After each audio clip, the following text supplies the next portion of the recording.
मंडळाने यावर्षी साकार केलेला देखावा रावण होता.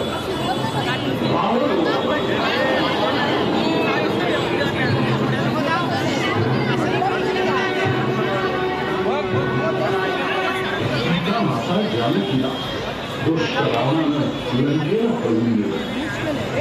वाटेत पडलेल्या तिच्या दागिन्यांमुळे प्रभू श्रीरामांनी लंकेच्या मार्गाची ओळख करली.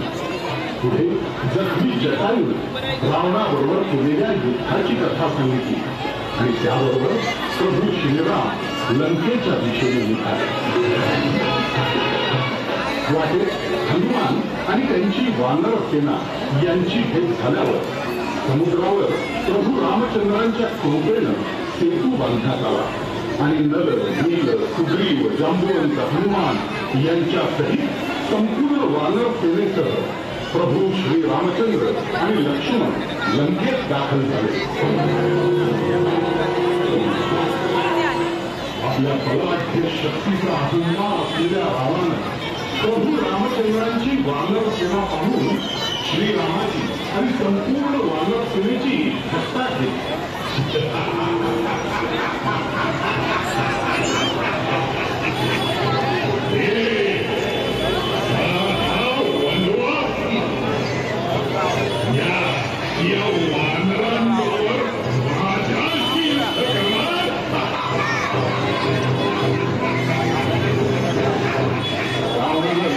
दिल्याबरोबर प्रभू श्रीराम आणि रावणाच्या सेनेचं सुंदर युद्ध सुरू झालं.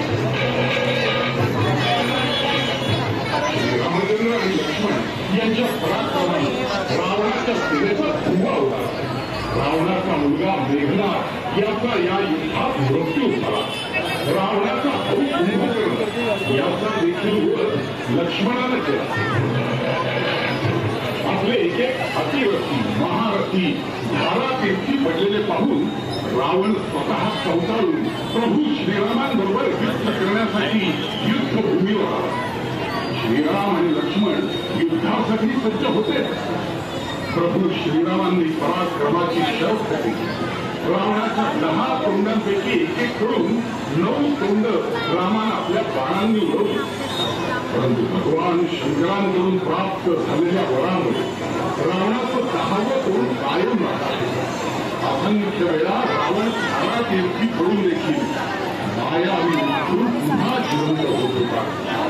तेव्हा विभीषणानं प्रभू श्रीरामांना सांगितलं,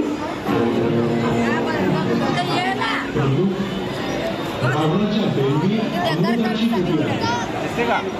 रावणाचा मृत्यू करावयाचा असेल तर तुम्हाला त्याच्या बेंबीमध्ये बाण मारायला हवा.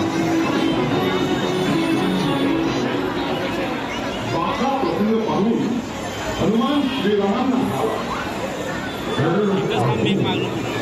तुम्ही माझ्या पाठीवर बसा, मी तुमचा रावण होऊन जातो आणि तेव्हा तुम्ही त्याचा होत करू शकाल. आणि हनुमानानं प्रचंड गर्जनेसह प्रभू श्रीरामांना पाठीवर घेऊन रावणाच्या दिशेनं उड्डाण केलं.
प्रेम करून रावणाच्या पेंडीमध्ये पार लावला